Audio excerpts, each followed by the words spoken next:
So when you're sleeping at night, do you have dreams, maybe even nightmares? Well, they could be telling you more than you think. We'll discuss further when we come back.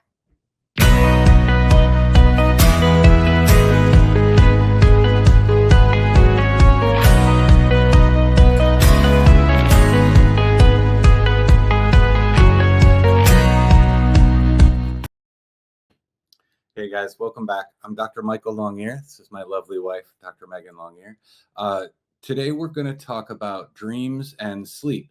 And I would say this is probably a pretty important topic for you guys out there listening, because this is the number one thing that people come in with issues with sleep. Especially we'll talk a little bit about how hormones influence this, how everything else really plays into your sleep, but also get a little weird with this one over here about how how dreaming is important and what your dreams are actually telling you and how you're working things out. But sleep is, we always said when I was going through school, sleep is a weapon. Because if you come into a test after you studied all night, your brain was never going to be able to figure out the questions and answers and all that stuff. And so we always talked about how sleep was a weapon, and that if you could get a good, again, this varies depending on what article you read, 4 hours to 8 hours to 10 hours. If you could get a good, we'll say 8 hours of sleep, because that's the average in conventional wisdom, then you would have the ability to remember everything better and do all of that. The problem is most people get so stressed out before a test or before an event, it would prohibit them being able to sleep. And then you would see the almost kind of feeding that cycle of then failing the test, not doing well on the test, and then not sleeping well for the next one because they're anxious and nervous again, right? So again, emotions are messy, but sometimes they are important to deal with and handle, especially with things like test anxiety and all of that stuff, right? So, but it's important, like when we sleep, it's important to have kind of a sleep hygiene routine. And that's what we'll talk a little bit about today, is what's important to do, and then kind of lead into that aspect of dreams and what all that means. Yeah, well, going off of what you're talking about with like emotions and stuff like that, is the emotions test anxiety and those kinds of things, trying to keep you from sleeping, but work stuff as well, or appointments that you have if you're dealing with health issues and things that keep us out of that sleep. And we know how important sleep is. Anybody who's had any sleepless nights or insomnia, if you've suffered from that, how miserable that can be and how hard it can be to sometimes break that cycle, because now you start getting into that perseveration that, oh my gosh, am I going to sleep tonight? Am I going to be able to relax enough? Can I just turn my mind off and be able to relax and let my body do the healing that it needs to do? So we know sleep's important, but dreams and even nightmares have a really important piece to all of this too, that can give us clues to actually what might be keeping us kind of restless and disturbed when we're trying to sleep at night. And that's where some of this, I don't think of it as too much woo, but definitely not as talked about as the neuro stuff and the science parts that that Dr. Mike would explain. But dreams a lot of times are signifying something that we're struggling with in our waking hours. So that's an important piece to kind of to take into consideration when you are noticing restless night sleep. Yeah, and before we jump into the dream interpretations and all of that stuff and the emotions behind it, it's important, I think, to understand what sleep is. You've heard me talk before when we did frequencies, and we'll probably do more on sleep because it is such an important topic, just like frequencies we'll be coming back to again as well. You have 4 brainwave patterns in your brain. Well, there's more, but 4 basic ones. Your beta wave is I call it your get up and go or get stuff done wave. And then you've got alpha and theta. Alpha's below beta. It's your watchful waiting. It's your attention, right? And then theta is that, if you think about it like this, it's that state you're in right before you fall asleep, right? Like your eyes are closed, you feel your body shutting down, but you can still hear everything going on around you. That's where your theta waves are. And then delta is actually what you release when you go into a deep sleep. And I think it's important to touch on these because there's certain things that affect your ability to go to sleep and stay asleep based on these brainwaves and where they come from. So when we look at falling asleep, we want to be in a delta pattern, right? So sometimes listening to delta music or delta waves can be a really important thing. One of my favorite ones just off YouTube is Jason Stevenson. I just love an Australian accent. It kind of lulls me to sleep, right? But there's also a delta wave program behind his voice that you're listening to. But one of the big things is a lot of us are on our devices or watching TV or doing things that inhibits your sleep. And the way that it inhibits your sleep is when you fire audio visual information, it activates two specific parts of the brain, your temporal lobe, which is where you do hearing, and your occipital cortex. And why that's important is those two areas release alpha and theta waves, right? The occipital cortex is mostly alpha waves, and the temporal cortex is primarily your theta waves. So if you're listening to something or you've got a blue lit screen in front of your face before you try to go to sleep, you're activating those brain areas, which doesn't allow the brainstem and the thalamus to start to release delta waves. And that's what allows you to fall into that sleep and then even fall into deeper sleep like REM sleep, right? So that's one part of our sleep hygiene, because your brain really works off of rhythms, right? Like circadian rhythms. When the sun goes down, you activate a part of the brain called the suprachiasmatic nucleus. So when the lights get dim at night, it's important to turn your lights off around the house as well. And this one's kind of a vampire. She's always turning lights off behind me. Ambiance. Yeah, ambiance. When the lights get dim, it activates that suprachiasmatic nucleus, which now starts the process of releasing things like melatonin, which you've probably heard about if you have a sleep issue, because you've probably taken it. And then it starts to create delta wave patterns out of the brain. So that's area one, right? Is that circadian rhythm and setting that. The other thing I want to touch on with this before we jump into some dreams and interpretations is there's circadian rhythms set your sleep, but then there's also something called sleep drive. And this is what I'm really guilty of in the mornings. I want to hit snooze 57 times. I want to take a nap throughout the day. And those two things, they decrease what's called sleep drive. Just like your hunger will drive you to go get something to eat, you have a part of the brain, specifically the hypothalamus, that controls sleep drive and your desire to sleep. This is where you get into things like narcolepsy and some of those conditions, is when this part is overactive, because your brain can actually put you to sleep really quick, whether it's hypnosis or other things. And that's what hypnosis is really activating, is that part of the brain to increase that sleep drive almost instantly. But sleep drive decreases when you take a bunch of naps during the day, or take a nap during the day, or when you hit snooze a bunch of times. So your sleep hygiene, or preparing to go to sleep at night, really starts in the morning and it goes throughout the whole day. So if we can get up on that first alarm, I know some people really struggle with that, but getting up on that first alarm, decreasing light throughout the day as your brain starts to wind down, and making sure you're not taking naps are big aspects to getting sleep and being able to then stay asleep when you're sleeping. So what I'm hearing you say is my ambiance lighting is actually very healthy when I'm ready to go to bed. And so I'm winding down at like 7, 8 o'clock. And unfortunately, it's recorded. So yes, you it can is. play this back yes, against me this for is sure. fantastic. So I always learn something when you talk. Like, you always have these nuggets of knowledge that just blow my mind. So what and you may get into this further, but while it's on my mind, I want to bring it up because I know I have patients that ask and friends that ask, what, so you mentioned the lighting. What other things can people start to do to kind of unwind and calm themselves down at night so that they are preparing? Like, we all hear about screens, shouldn't be sitting there scrolling, doom scrolling till 2 a.m, and how bad that is. That's, I'm assuming, going to be a huge issue, and trying to uncondition people from that's tough. But are there things to kind of help affect those brainwaves? Something that I know the glasses and I mean, meditation is great. You can use some different color lights. Like if you've ever been to Home Depot and just had some time to stare at the wall of light bulbs, they have colored ones.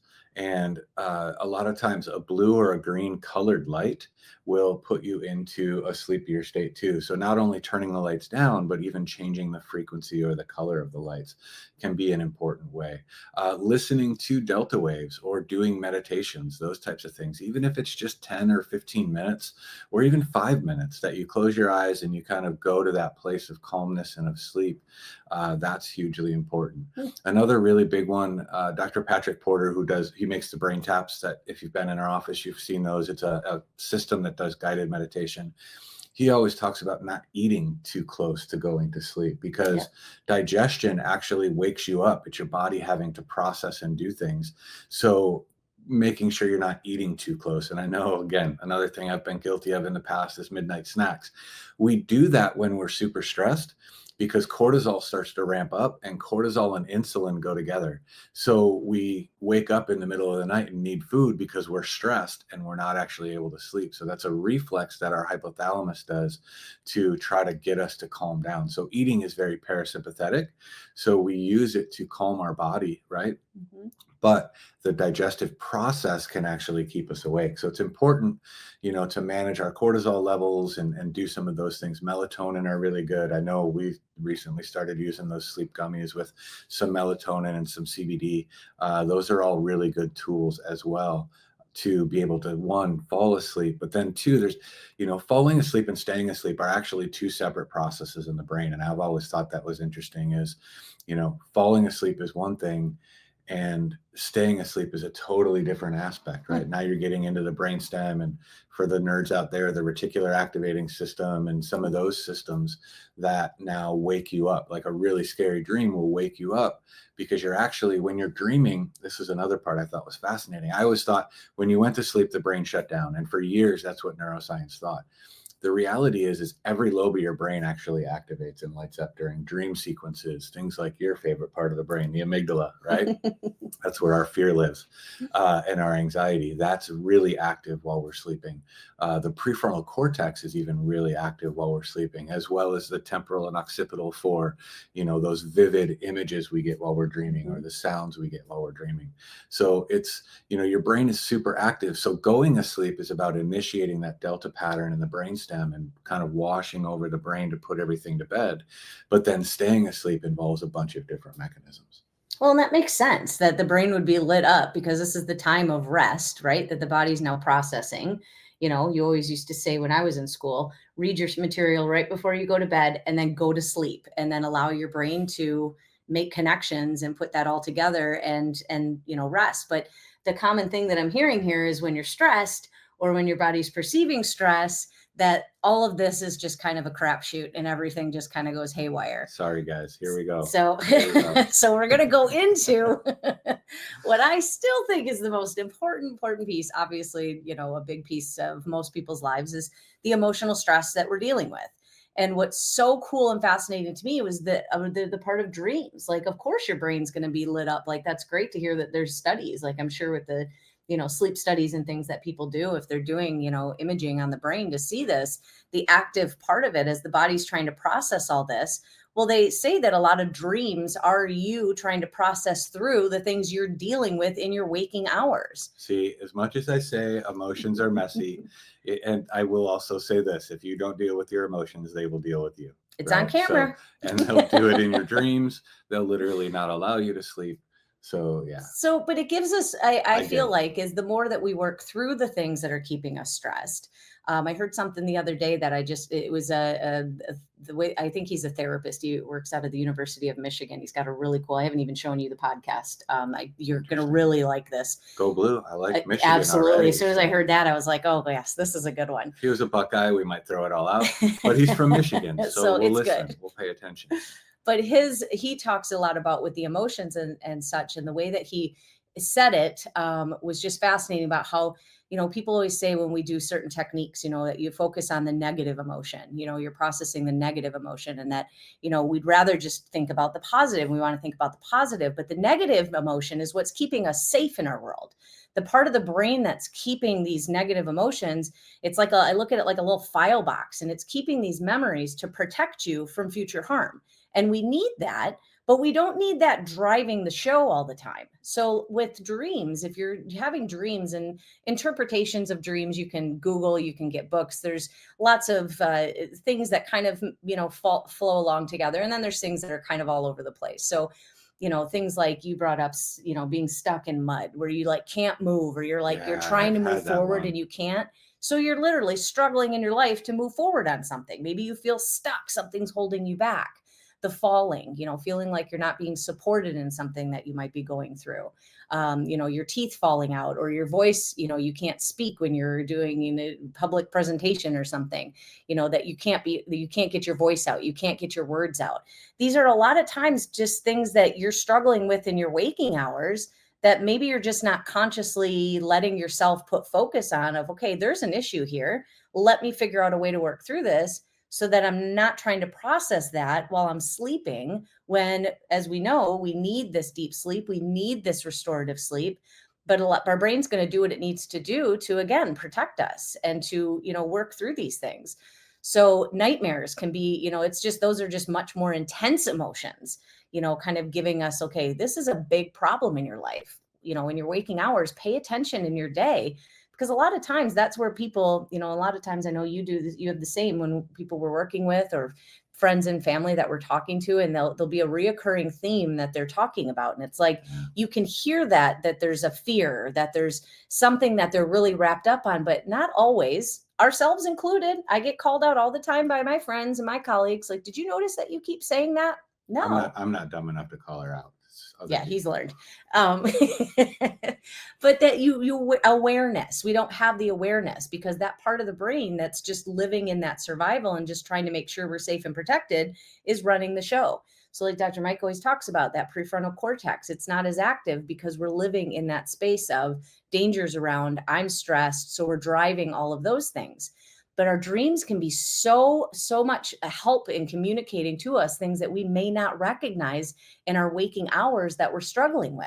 But if we investigate that, find things that, yeah, you know what, I'm really feeling stuck. I feel like I can't, just move past this. I'm just being held here. Great, let's explore it.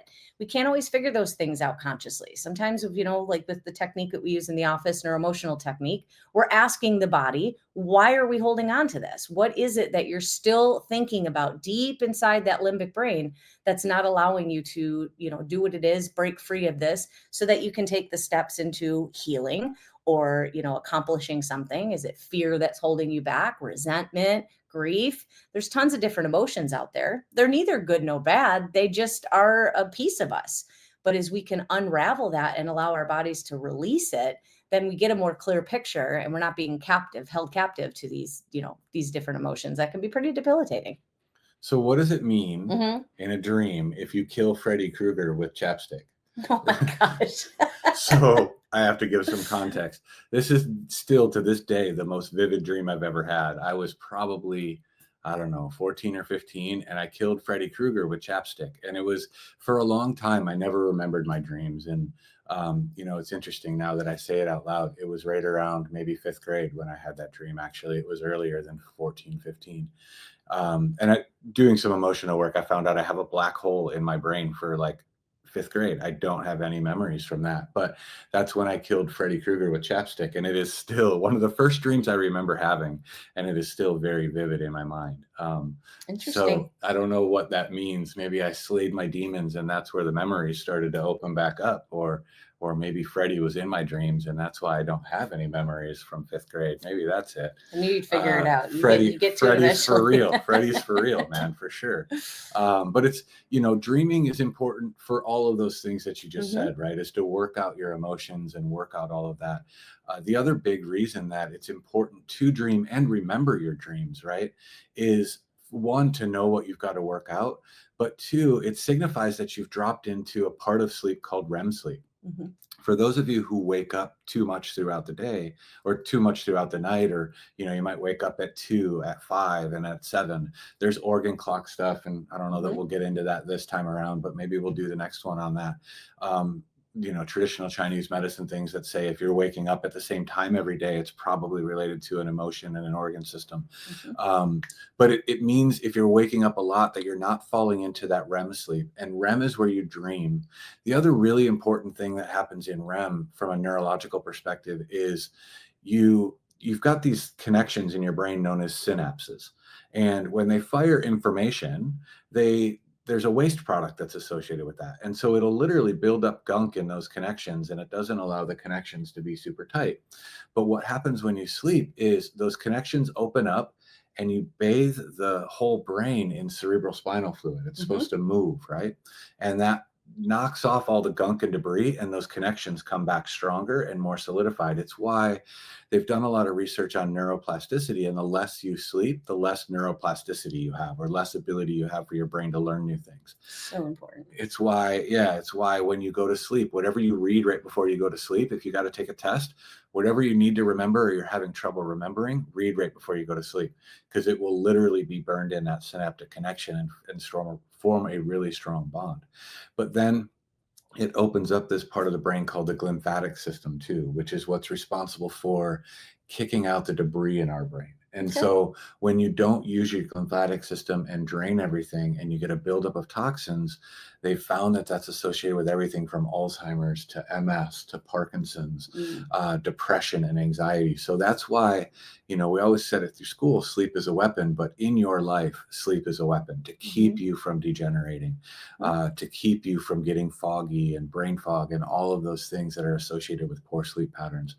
And, and again, I know you could, and I could go off on this part forever about if you're not sleeping and dreaming, then you're not figuring out what you need to deal with. And that just continues to kind of haunt you throughout your days. Yeah, it Right. just keeps, you've got to work through the emotional stuff that's keeping us, and we all have it. There is not one Not person. me. I have no emotions or emotional how's that stuff. 5th grade going?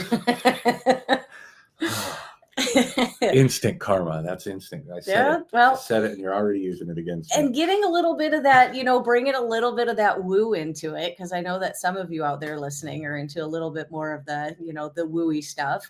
But so we know the emotions, but the thought that, these dreams are messages kind of coming through to help guide you in what it is that you need to work on. Whether, your beliefs are around God or having a higher self or, the universe, whatever that is to you, that sometimes you get just those like kind of epiphany moments and those just thoughts that it's like, oh, I should call it your gut intuition, whatever you want to assign a name to it. Name doesn't matter, but those come through. And sometimes we're so busy in our day to day that we're just completely in this focus of what it is at task or the stress that I'm dealing with, that we miss a lot of those messages. So a lot of times we can have, those kinds of things come through in our dreams. So it's why I'll recommend to a lot of people, just keep a book next to your bed. So when you wake up and you have a dream, write it down. You're not going to remember when you wake back up later, but that could be a really important message. And I've seen that. I've experienced it myself. I know you've had it before too, where we'll come out of a dream and be like, oh my gosh, it gave me clarity to something I'd been struggling with. So, doing the self-work, working on your emotional stuff that sometimes you don't even recognize is going on is so important. And there's lots of different techniques and things out there. Like we tell you in every podcast, if you have questions or there's, things you want more information about, we're happy to, answer any questions that you put in the comment sections, or reach out to the office, because there's lots of ways that we can help ourselves with the emotional stress that we, keep, it's a perseveration until we break it and move through it. So there's, what works for you may not work for somebody else, but not quitting, figuring out what is it that's holding you back, so that doesn't just keep compounding on top of each other and you stay in this pattern, but break the pattern so that you are able to establish better sleep. You're able to achieve other, goals and things that you have that aren't keeping you, blocked.